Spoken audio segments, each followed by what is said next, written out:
meliputi klitoris, labia mayor dan minor, dan ada kelenjar mami itu sendiri. Nah, ini secara skematisnya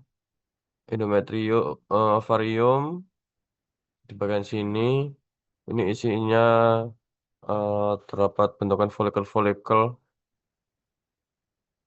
yang siap untuk diovulasikan, yang nanti lanjut menuju dan melewati tuba falopi dan juga uterus. Jadi sini bisa tempat penempelan dari si oosit itu setelah dibuai.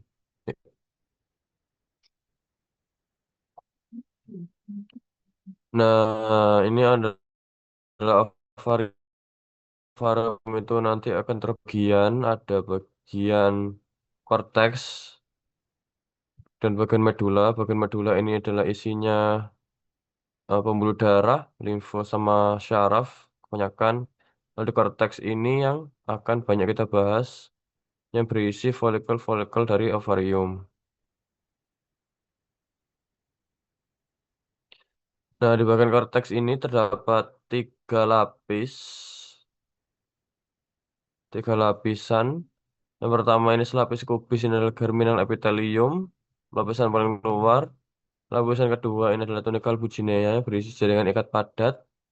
Lalu yang ketiga ini adalah lapisan stroma ovari yang berisi folikel-folikel tepat perkembangan dan korpus luteum dan korpus albicans. Gitu.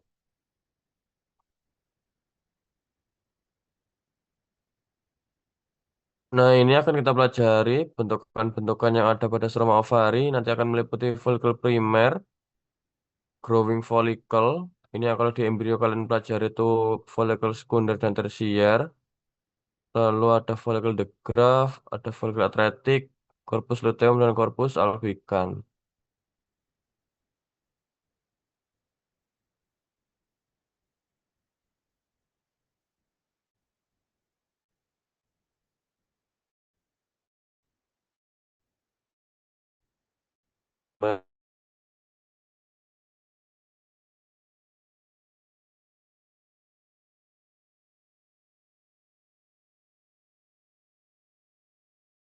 Tapi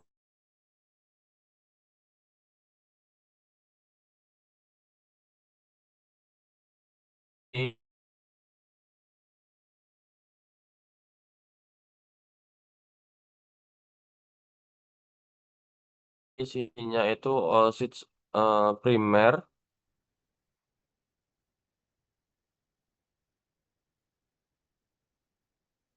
isinya adalah oosit.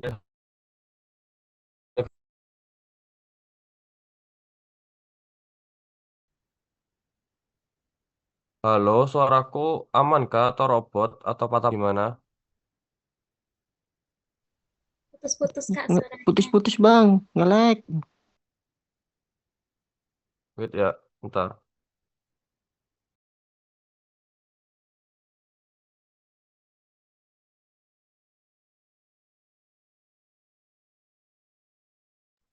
Kalau sekarang masih putus-putus kah?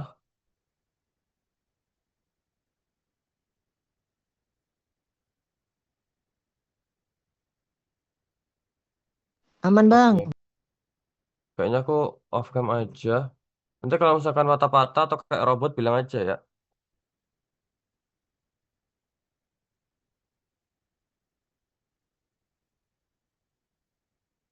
Oke, aku lanjut aja tadi.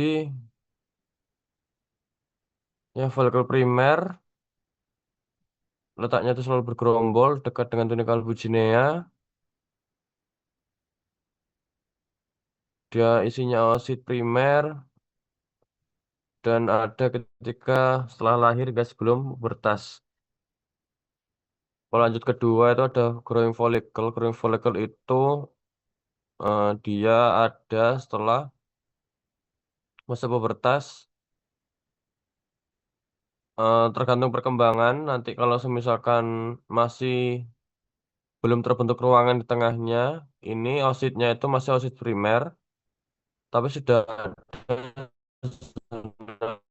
elusidanya.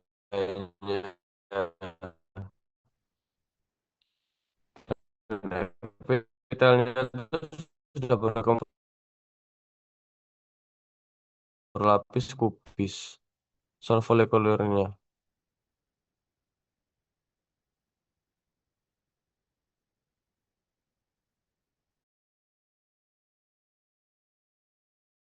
Nya udah jadi berlapis kubis. Lalu ketika sudah terbentuk ruangan, ini nanti apa ositnya sudah menjadi osit sekunder, di mana zona pelusidanya juga semakin jelas. Lalu terbentuk beberapa lapisan di sekelilingnya. Yang pertama itu ada membrana granulosa. Membrana granulosa, terus terdapat lapisan gelasi membran juga, di mana ini merupakan lapisan yang berada di antara membrana granulosa dan lapisan terluar. Yang terluar ini adalah TK folikuli, meliputi intra dan eksterna. Jadi satu, kita sebut TK folikuli. Lalu ruangannya ini nanti yang bentukan seperti gagang telepon ini kita sebut dengan call exner bodies karena masih belum fusi.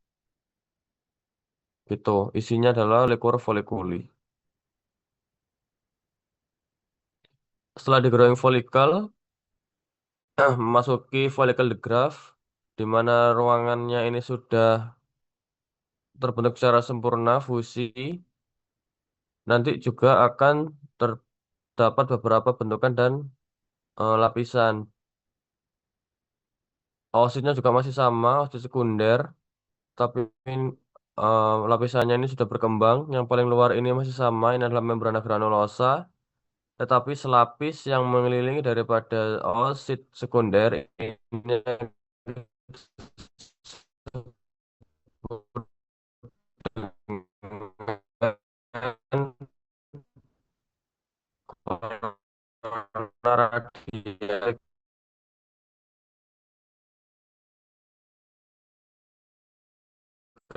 melengosit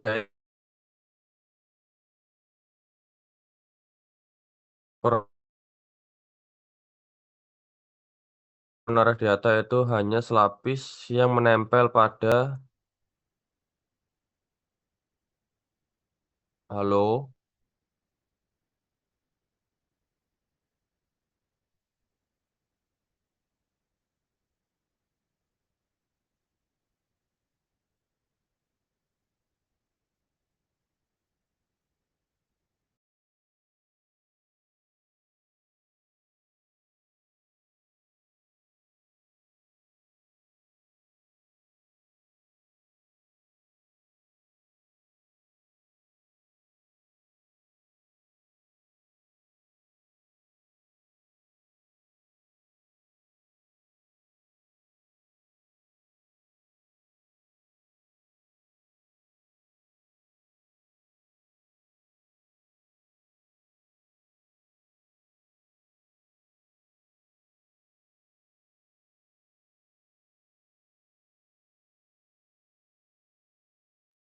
Halo, tes. Udah aman, Kak. Oke. Yaitu aku lanjut, selapis daripada yang mengelilingi oosit itu yang disebut dengan corona radiata. Lalu di luar daripada itu yang menonjol-nonjol ke antrofolikuli itu disebut dengan cumulus ovorus. Untuk bagian TK folikuli itu meliputi TK interna dan TK eksterna, di mana TK interna ini dia sel kuboid poligonal, yang ini. Lalu TK eksterna pipih berada di luarnya lagi, gitu.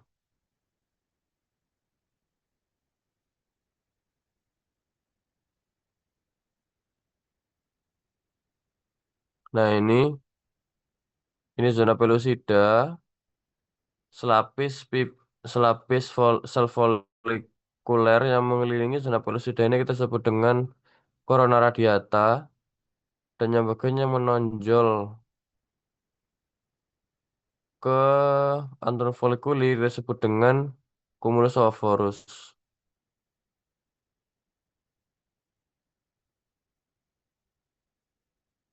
gitu. Ruangannya fusi. Setelah tadi di growing follicle kita sebutnya adalah coalescent bodies, nanti di follicle the graft sudah berganti nama menjadi antrum folliculi. Isinya masih sama, liquor folliculi. Nah, ini adalah follicle atretik di mana ketika follicle the graft oositnya sudah keluar, nanti follicle-follicle yang lain itu akan mengalami degenerasi gitu. Jadi hanya tersisa si zona pellucida aja seperti bentukan cacing. Tidak ada oosit, that's why kita sebut dengan follicle atretik. Ini juga sama, ini bentukan-bentukan yang lain yang serupa gitu.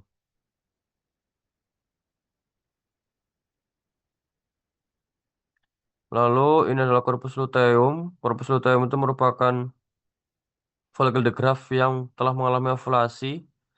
Nanti si membrana granulosa sama TK folikulinya itu akan berubah jadi granulus lutein cell dan TK lutein cell. Granulus lutein cell ini bentukannya kayak awan-awan ini ya, gemuk-gemuk. Dia itu letaknya dari tengah, selnya besar dan pucat. Lalu dia juga ngandung lipid droplet yang bentukan kayak titik-titik putih ini. Dan si granulus lutein cell ini yang menghasilkan hormon progesteron yang nantinya akan digunakan di uterus untuk menjaga si eh zigot. Terus bagian yang paling luar ini adalah TK lutein cell, di mana ini merupakan bagian tepi sel yang kecil-kecil dan lebih gelap, dan lebih tipis. Gitu. Itu corpus luteum. Lalu fase selanjutnya, nah ini perbesarannya lebih jelasnya aja. Lalu fase selanjutnya adalah corpus albicans, di mana ini udah rusak, nggak ada selnya, jaringan parut semua isinya, bentukannya itu homogen. Ini hasil degenerasi dari corpus luteum, gitu.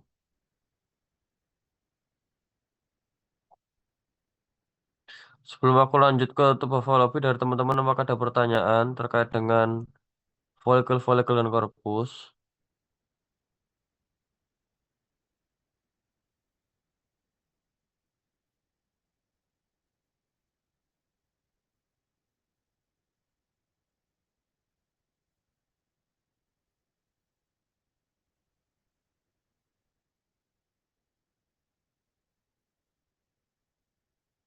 Oke, kalau nggak ada, aku lanjut dulu aja.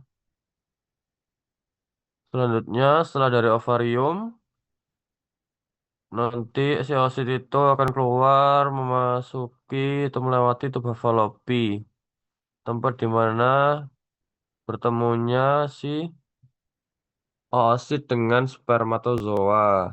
Ini merupakan tempat fertilisasi terbagi jadi 4 bagian, ada infundibulum, ampula, isthmus, dan intramular. Tapi secara histologis kita akan hanya mempelajari dua, ampula dan isthmus. Nah ini ampula tuba fallopi, dia bentukannya itu kayak vesicula seminalis kemarin. Tetapi dalam satu lapang pandang itu hanya satu tok, karena dia tuh pada dasarnya juga kecil. Jadi berbesaran kecil pun pasti kelihatan seluruhnya gini, utuh. Epitelnya itu epitel selapis silindris, punya lipatan kompleks dan bercabang. Lumennya ini gede dia, tapi secara keseluruhan ampula tuba fallopi ini kecil, makanya kelihatan satu lapang pandang. Dinding dia tuh tipis, terus udah. Bedanya kalau sama vesicula seminalis itu banyak lumen dalam satu lapang pandang. Kalau ampula tuba fallopi itu hanya satu. Gitu. Lalu ada isthmus. Isthmus tuba fallopi dia tuh mirip sama yang kemarin adalah ductus deferens kalau kalian ingat, di mana epitelnya selapis silindris dan tidak memiliki lipatan kompleks dan tidak bercabang juga. Lumennya itu sempit tapi dindingnya tebal karena muskularis eksternalnya itu ada dua lapis, ada sirkuler dan longitudinal. Terus dalam satu lapang pandang juga hanya ada satu lumen aja, tapi sebagai ciri utama setelah kita melihat lapisan muskular itu, kalau di isthmus Buffalopi ada si pembuluh darah. Karena di isthmus Buffalopi itu ada apa namanya, ada penggantungnya. Kalau kalian ingat di anatomi, ada arteri dan vena yang menghubungkan isthmus dan pengantungnya itu. Makanya kalau isthmus Buffalopi itu ada, sedangkan ductus deferens itu nggak ada pembuluh darah. Nah ini, kalau ductus deferens itu ada tiga lapisan muskularisnya, longitudinal, sirkuler longitudinal. Kalau isthmus itu hanya ada dua, sirkuler, lalu longitudinal. Dan ada pembuluh darah, kecenderungannya. Lalu uterus itu lanjutan daripada isthmus atau rahim. Itu terbagi jadi tiga lapisan. Yang paling luar itu perimetrium, myometrium, sama endometrium. Gitu. Bagian perimetrium itu jaringan ikat, myometrium itu otot polos, lalu endometrium ini yang isinya adalah kelenjar-kelenjar uteri. Di endometrium itu terbagi jadi empat fase, ada fase proliferasi, sekresi, dan menstruasi, yang nanti akan kita bedakan berdasarkan satu epitelnya, yang atas ini, kedua bentukan kelenjarnya. Nanti kita cocokkan. Nah, ini yang pertama, fase proliferasi. Jadi fase proliferasi itu epitelnya masih rapi dan kelenjarnya itu terus susun rapat dan padat. Bentukannya itu bisa memanjang kayak gini, bisa bulat-bulat gitu. Itu untuk fase proliferasi. Nama kelenjarannya adalah kelenjar uteri. Fase sekresi itu epitelnya juga masih rapi, akan tetapi si lumennya ini sudah mengalami perbanyakan dan membentuk pelebaran, yang dimana si dinding lumennya itu membentuk seperti gergaji atau bentuk S, huruf S gini. Itu sudah mulai masuk ke fase sekresi.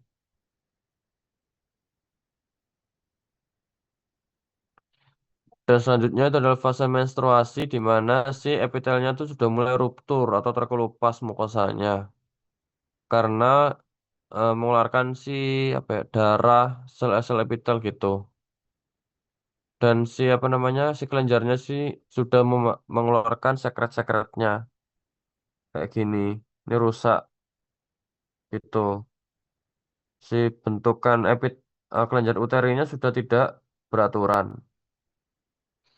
Itu fase menstruasi. Jadi diperhatikan dari epitelnya dan si kelenjarnya.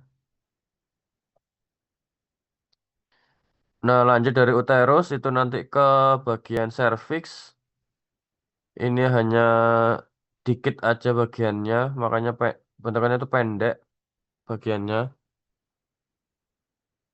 Di serviks ini juga memiliki kelenjar, akan tetapi kelenjarnya beda. Ini namanya adalah kelenjar serviks, di mana cirinya adalah kelenjarnya itu bercabang, bentukannya itu seperti tanduk rusa dan masuk ke lamina propria, kayak kripta gitu.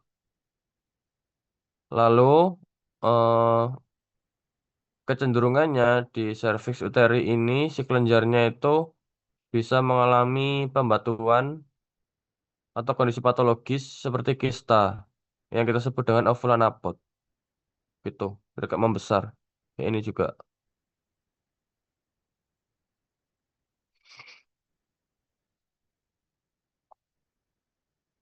Nah ini yang tadi uterus, yang atas endometrium, ini bagian uterus. Lalu masuk ke sini penyempitan kayak bentuk cincin gitu. Ini yang bagian serviks. Gitu. Ini terdapat dua bagian, ada endocervix dan ectocervix. Cervix ini ya hanya apa ya? Hanya sekedar informasi aja. Bagian terluarnya ini ectocervix, dia itu berlapis pipih. Sedangkan yang bagian dalamnya ini yang banyak kelenjar serviksnya. Kayak gini.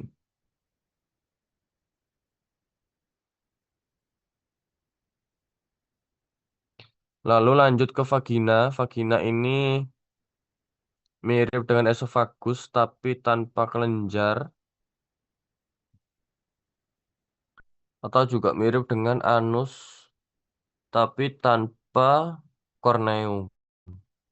Dia itu epitel berlapis pipih tanpa tanduk, di mana lamina properianya itu dalam, banyak jaringan ikat dan pembuluh darah, syaraf juga, tapi dia tidak punya lapisan submukosa. Nah ini perbesaran kecil, ini perbesaran besar.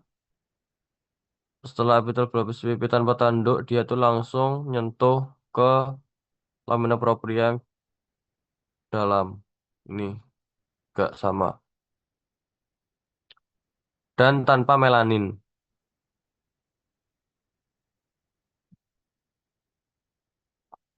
Nanti kita bedakan sama labia mayor dan labia minor. Selanjutnya kita masuk ke genitalia eksterna. Yang akan kita bahas adalah vulva. Di mana di vulva ini terdiri dari klitoris, labia mayor, dan labia minor. Tapi kita hanya akan membahas labia mayor dan labia minor.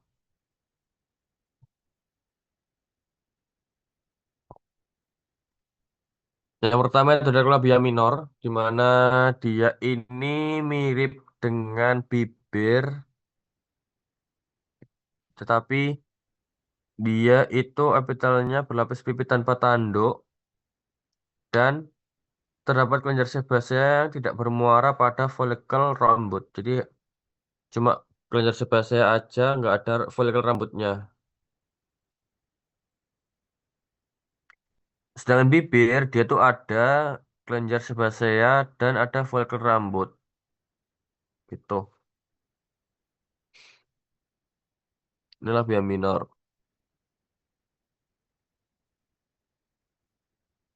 Setelah labia minor itu ada labia mayor, di mana labia mayor itu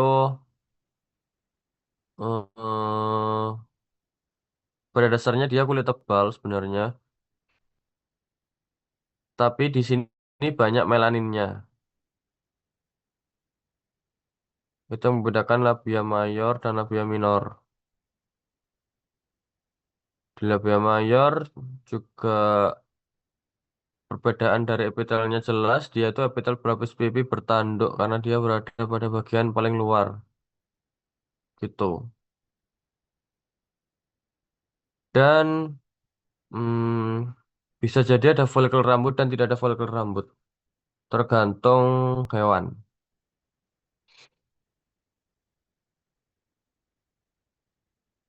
Habis kita mempelajari genitalia eksterna, kita masuk ke kelenjar mami. Jadi kelenjar mami itu terbagi jadi dua, ada fase aktif dan fase resting. Di mana fase resting ini cirinya paling gampang dia si ductuli intralobularisnya atau si lumen penghasil apa ya, si lumen kelenjarnya ini itu masih belum berproliferasi atau masih sedikit dan masih belum terbentuk alveoli.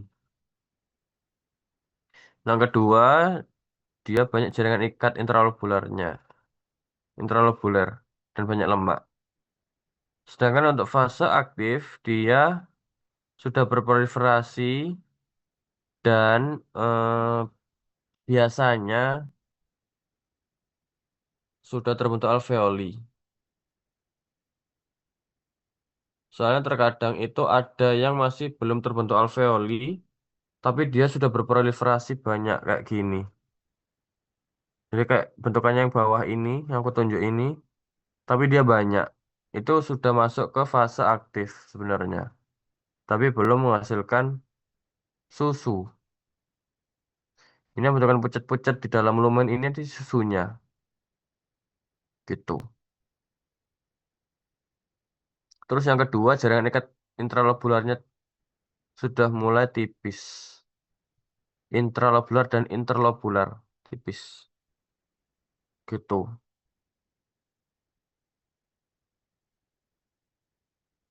Sudah selesai dari teman-teman, apakah ada pertanyaan? Ada yang mau nanya apa enggak?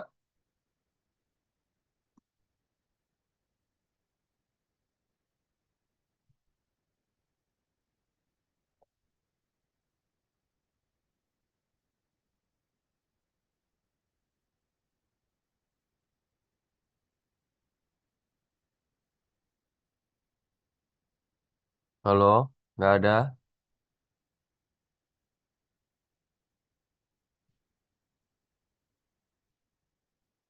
Mas, mau tanya, Mm-mm. Mas, Ya, kalau kalau katanya Dok Ika tuh cumulus oporus sama corona radiata tuh yang di luar itu yang corona radiata, Mas, bukan yang cumulus oporus. bentar.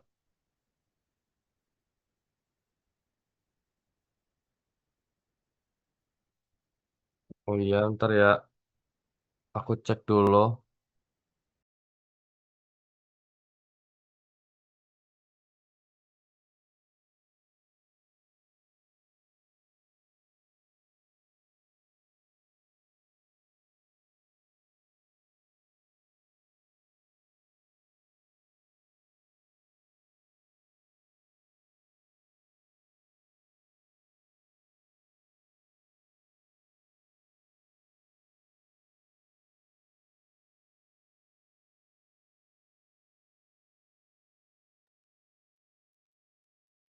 Kata siapa tadi kamu bilang? Sorry. Kata Dok Ika, Dok Ika atau Dok Eka? Dok Ika yang embrio. Oh, kayaknya tuh ketuker deh. Soalnya di buku ajar juga di buku ajar sama PPT tadi aku baca, kalau si corona radiata itu dia yang nempel di zona perisidanya langsung. Sedangkan cumulus ovorus itu yang nonjol-nonjol ke antrum folikule. Kayaknya tuh beliau anu deh, ketukar. Nanti aku konfirmasi lagi. Siap, Mas, makasih, Mas. Oke. Menurut teman-teman yang lain apakah ada pertanyaan?